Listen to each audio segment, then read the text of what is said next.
미안하다. 내가 괜히 이런 나라에서 자전거를 구해주는 게 아니었어.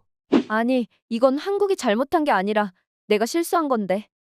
안녕하세요. 저는 헝가리 출신의 20대 여자 에스터라고 합니다. 저는 취미로 자전거를 즐겨 타고 있습니다. 선수가 되려고 한다거나 아마추어 대회에 참여하거나 그런 것은 아니고요. 단순하게 자전거 문화를 즐기는 평범한 사람이에요. 두 명의 오빠들이 자전거 판매 및 수리점을 운영하고 있고요.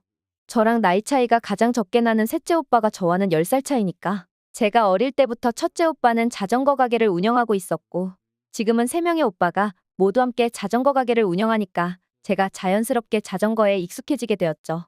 이렇듯 저는 자전거를 매일같이 타는 사람인데요. 가까운 거리를 이동할 때는 걷기보다는 자전거를 이용하고는 합니다. 하지만 아직 헝가리는 자전거를 타기에는 그렇게 좋은 환경이 아닌데요. 일단 기본적으로 자전거 도로도 많이 깔려 있지 않기도 하고요. 자전거 친화적인 문화를 가지고 있지도 않았어요. 저는 그래서 자전거 문화가 잘 발달되어 있는 나라들에 관심이 많은 편이에요. 그중에 한국도 있었어요. 한국도 공유 자전거가 많이 활성화되어 있는 편이고 자전거 도로도 많이 확충되어 있다는 이야기를 들었어요. 한국도 자전거 문화를 정착시키기 위해서 2000년대 초반부터 노력해왔고 지금은 그 성과가 나오고 있다고요. 한국에 대해서 알고 있는 지식은 그 정도였습니다. 그러던 중 제가 한국에 가보게 될 기회가 생기게 되었는데요. 저희 오빠들은 오랜 기간 동안 자전거 가게를 운영하면서 수리 일도 같이 하고 있었거든요. 그러다가 점차 그 영역을 넓혀가면서 최근에는 수제 자전거를 제작하는 일까지 하고 있어요. 당연히 유럽의 유명한 자전거 업체들의 부품을 구해서 저희 오빠들만의 독창적인 스타일대로 디자인하고 부품을 조립하죠. 수제 자전거는 사실 성능 대비 가격이 비싼 편이고 경쟁력을 갖추기 위해서는 각 자전거를 제조하는 브랜드의 장점들을 모아서 제작할 필요가 있기 때문에 셋째 오빠는 독일과 이탈리아에 자주 출장을 가고는 했습니다. 자전거 인프라도 보고 오고 자전거 제조업체에도 견학을 신청해보기도 하고요. 그리고 그 나라의 수제 자전거를 제작하는 사람들과 교류를 하기 위해서죠.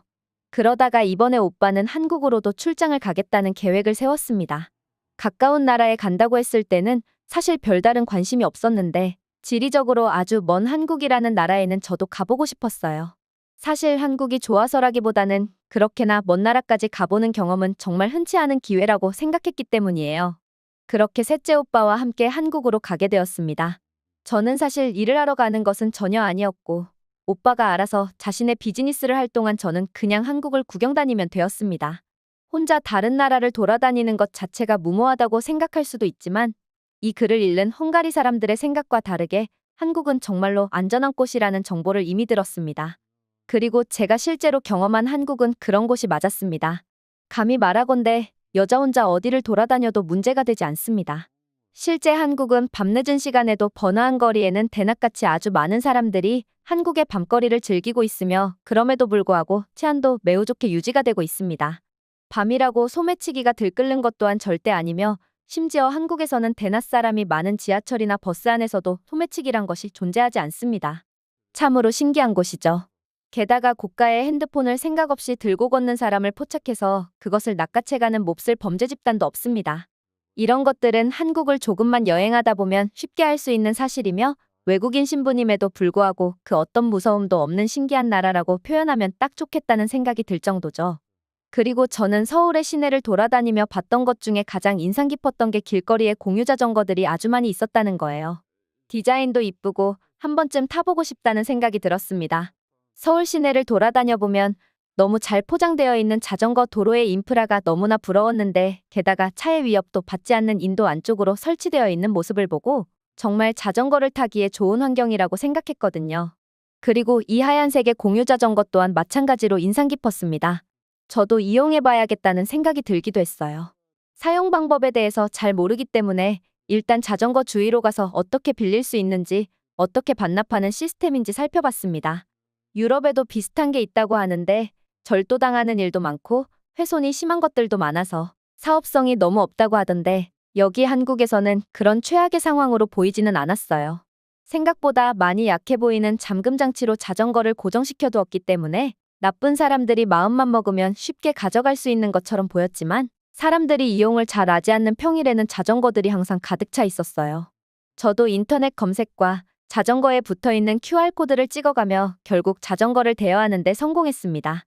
핸드폰 하나로 이런 것들이 가능한 시스템이 무척이나 놀라웠고요. 그렇게 그 자전거를 타고 서울 시내를 돌아다니기 시작했습니다. 생각보다 질 낮은 자전거를 가져다 놓은 것 같지는 않았고요. 물론 저희 오빠들이 저에게 선물해준 자전거보다는 좋지 않았지만 그것은 최상급의 자전거이기 때문에 이런 공유 자전거랑 비교하는 것은 무리일 수 있겠죠. 서울 시내에서 짧은 거리를 이동할 때 이보다 더 좋은 수단은 없다고 생각했습니다. 지하철로 이동하기 애매한 거리나 교통량이 많은 서울의 특성상 버스를 이용하기에도 애매한 구간들이 있잖아요. 저는 그때마다 쉽게 이 자전거를 이용해서 서울을 구경 다녔어요. 그리고 직접 이용해본 한국의 자전거 도로는 매우 상태가 좋았어요.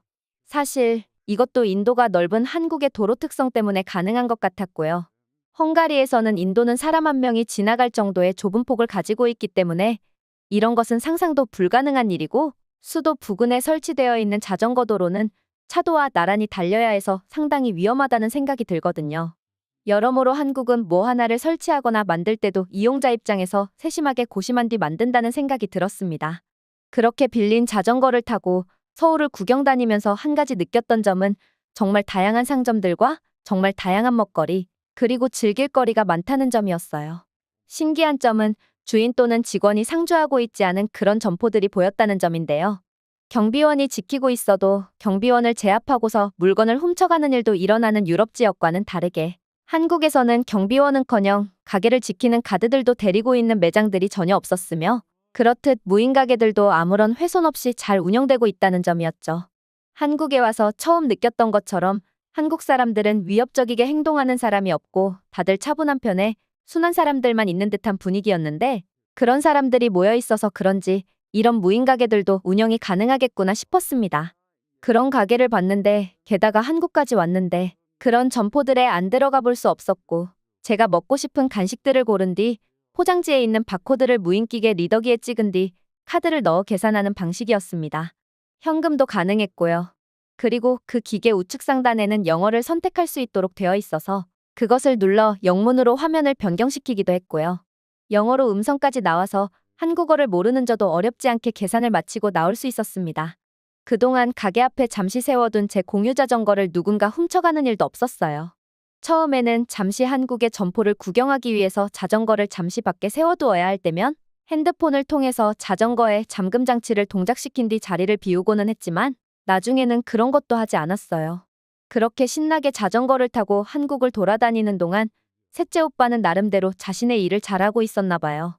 제가 공유 자전거를 빌려서 돌아다니는 것을 알고 있던 오빠는 지금 만나고 있는 업체에서 새로 자전거를 조립했는데 새로운 사양으로 출시가 된 자전거이고 그걸 빌려줄 테니 그냥 타고 다녀보고 나중에 그 자전거에 대해서 개선해야 될 점이나 만족하는 점 같은 걸 이야기만 해주면 된다고 했다며 무상으로 자전거를 빌려줬습니다. 제가 헝가리에서도 다양한 자전거를 경험하고 자전거를 잘 다룰 줄 알기 때문에 그들에게도 좋은 테스터 한 명이 생긴 것과 마찬가지고 저도 사양 낮은 공유 자전거 말고 제대로 된 좋은 자전거를 타고 한국을 돌아다녀 볼 수 있는 기회였죠.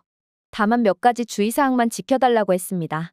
고가의 자전거이니만큼 도난 사고가 생각보다 빈번하다며 꼭 자리를 비울 때면 잠금 장치를 철저하게 해줄 것과 자전거에 대해서 칭찬하며 다가오는 사람이 있다면 주의하라고 했습니다. 한 번만 타봐도 되냐고 속인 뒤 훔쳐가는 일도 있을 수 있다며 그런 점을 당부하기는 했습니다. 남의 물건에 욕심 안 내는 한국 사람들의 모습 이면에는 또 다른 면이 있나 보다 했습니다. 그래도 저는 여전히 한국 사람들은 친절하고 배려심이 깊은 사람들이라는 생각을 가지고 있어요. 저는 그 당부사항들을 철저하게 지키겠다고 약속하고 그 자전거를 받았습니다. 정말 좋은 자전거는 안장에 올라타 페달을 몇 번 굴려만 봐도 알 수 있는데 상당히 고가의 부품이 들어간 자전거였기 때문에 그에 걸맞는 성능을 보여주더군요. 저는 공유 자전거로 서울 외곽까지 가볼 생각을 못했고 한강공원의 멋진 길을 따라 자전거 산책을 하는 것을 엄두내보지 못했지만 이 자전거라면 가능하겠다고 생각했어요. 인터넷으로 서울에서 근교로 갈 수 있는 자전거 코스가 뭐가 있는지 살펴보기 시작했습니다. 생각보다 많은 사람들이 자전거를 타고 서울을 기점으로 여러 방면으로 자전거 라이딩을 즐기고 있었고 저는 그곳 중 한 가지 길을 선택해서 장거리 여행을 떠나기로 마음먹었습니다. 외국인의 입장이기 때문에 자연경관보다는 도심지와 매우 근접되어 있는 코스 위주로 다니는 게 안전할 것 같다는 생각이 들어서 대부분의 사람들이 추천하는 서울 동쪽의 멋진 댐을 보러 가는 코스를 제쳐두고 서울의 남쪽으로 향하는 코스로 여정을 정했습니다. 한국 금융의 중심지라는 여의도 시내에서 화려하고 높은 건물의 풍경을 시작으로 하천을 따라서 남쪽으로 내려가기 시작했습니다. 한국의 고속철도가 지나가는 광명역이라는 곳도 지나가고요. 더 내려가서 안양이라는 도시에도 들어갔습니다. 몇 시간이 걸려서 도착했고 저는 거기서 도심권으로 들어가 보게 되었어요.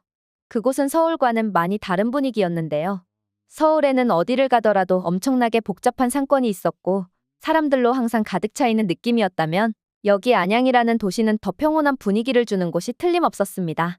자전거 도로를 따라서 많은 사람들이 자전거 라이딩을 즐기고 있었고 거대한 상업지대보다는 사람들이 죽어하는 마을 같았어요. 한국 특유의 아파트 단지들이 즐비해 있었고 서울과 달리 저와 같은 외국인들의 모습이 많이 보이지 않는 곳이었죠. 서울과 달리 제가 외국인이라서 저를 관심 있게 쳐다보는 사람도 한두 명씩 나타났습니다. 서울과 멀리 떨어진 곳에 왔다는 것도 실감이 나기도 했어요. 그리고 작은 천을 따라서 자전거 도로가 쭉 연결되어 있었습니다. 저는 그 길을 따라다니며 서울에서는 봤던 것과는 조금 다른 풍경의 한국의 모습을 구경했습니다. 그리고 이렇게 먼 곳까지 끊기지 않고 자전거 도로가 연결되어 있다는 것, 그리고 차도와 완전히 분리된 독립된 자전거 도로가 있다는 것을 보면서 한국이 너무나 부러워졌습니다. 헝가리에서도 자전거 라이프를 즐길 수 있게 많이 노력하고 있기는 하지만 한국처럼 이렇게 갖추어지려면 아직 20년 이상은 더 기다려야 될 것 같은데 말이죠. 그렇게 한국의 모습을 즐기며 그리고 또 한국을 부러워하는 마음으로 여유롭게 라이딩을 하고 있었어요. 그러다가 저한테 사고가 터져버리고 말았는데요. 제가 처음 오는 곳이고 또 다시는 찾아올 기회가 없는 한국이라는 먼 나라의 풍경에 넋을 놓고 라이딩을 하고 있었습니다. 전방주 씨와 함께 그런 구경을 했다면 좋았지만 저는 너무나 넋을 놓고 주변 구경을 했다는 게 문제였습니다. 너무나 미안하게도 제 앞에 달리던 한국 사람의 자전거와 부딪히고 말았습니다. 정말 옆을 보고 달리다가 앞에 천천히 달리고 있는 자전거를 보지 못한 거예요. 저희 둘은 뒤엉켜서 넘어졌으며 저는 극심한 통증을 느꼈습니다. 자리에 쓰러져서 무릎이 움직이지 않을 정도로 강한 통증이 왔어요. 오히려 앞 사람보다 제가 더 다친 듯해 보였습니다. 주변에서 라이딩을 즐기고 있던 한국 사람들이 저희를 도와주기 시작했고 저는 무릎이 너무 아파서 제대로 걷지 못했습니다. 오히려 저에게 사고를 당한 한국인 라이더는 저에게 괜찮냐며 위로의 말을 건네주는 듯 했습니다. 왜 잘 가던 사람을 치었냐며 무섭게 화내는 헝가리 사람의 모습과는 다른 분위기였어요. 그리고 얼마 지나지 않아서 구급차가 도착했고 저에게 병원으로 데려다 주겠다고 하더군요. 구급차가 오는 동안 저는 무릎을 조금 회복했는데요. 아마 뼈에 이상이 있거나 관절에 이상이 있는 것은 아니었고 단순히 강한 충격으로 순간적으로 무릎에 힘이 들어가지 않고 극심한 통증이 몰려왔던 타박상에 불과했던 것 같았습니다. 한국의 구급대원들이 제가 정상적으로 걸을 수 있는 것을 확인하고 제가 절대로 병원에 가지 않아도 된다고 극구 사양한 뒤에야 돌아갔고 구급차와 함께 도착한 한국의 경찰들은 사고가 어떻게 난 것인지 물어보기도 했어요. 여기서 저는 또 한 번 놀라기도 했습니다. 단순한 자전거 사고인데 한국에서는 교통사고와 비슷한 수준으로 인식하고 사고 수습을 해야 한다는 인식이 있는 것 같았어요. 사실 이게 너무 옳은 모습이죠. 자전거 사고는 아무것도 아니라는 생각을 가진 헝가리 사람들의 인식을 이런 식으로 끌어올려야 한다고 느끼기도 했습니다. 비록 제가 사고를 낸 사람이었지만 이렇게 경찰의 질문을 받는 것조차 기분 나쁘지 않았고 한국이 한 번 더 부러워지는 순간이었죠. 저는 제가 앞을 잘 못 보고 제 과실로 인해서 사고가 났다고 모든 책임을 지겠다고 했습니다. 당연히 정중하게 사과도 했어요. 하지만 저에게 사고를 당한 자전거 라이더는 자기는 다친 데가 없고 자전거도 멀쩡한데 아무런 것도 바라지 않는다는 취지로 이야기를 했고 오히려 제 자전거가 망가져서 속상하겠다며 자기는 그냥 갈 길을 가겠다고 하고 떠나버렸어요. 정말 쿨한 모습을 보여준 사람이었습니다. 그런데 저는 정말 자전거가 망가져 있었어요. 바퀴를 굴리면 브레이크와 간섭이 생기는 듯 했고 바퀴가 살짝 틀어진 것 같았어요. 장거리 운행을 하기에는 다소 무리가 있어 보였고 저는 여기까지 몇 시간 동안 왔는데 도저히 서울로 갈 방법이 없었죠. 게다가 무릎에 크게 멍이 든 것 같기도 했고요. 다행히도 한국의 경찰들은 너무나 친절했습니다. 제 상황을 알고 한국의 경찰들은 저를 근처의 지하철역으로 데려다 주었고 여의도까지 가는 노선을 안내해 주었어요. 그리고 다른 경찰 한 명은 그 자전거를 타고 그 지하철역까지 그걸 끌고 왔어요. 이렇게까지 서비스를 제공해 줄지는 몰랐는데 너무나 감사했습니다. 그렇게 자전거를 지하철에 싣고 서울로 돌아갔습니다. 오빠에게 연락을 했고 오빠는 지하철역에 마중 나와 있었어요.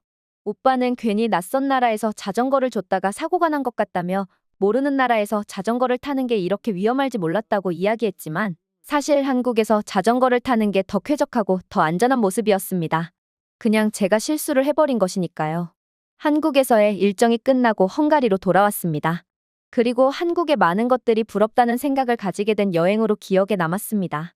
제 실수로 사고가 나서 무릎에 타박상을 입은 것은 기억에 잘 나지도 않을 만큼 한국의 우수한 자전거 시스템과 기타 여러 가지 놀라운 모습들만 머릿속에 남아있어요.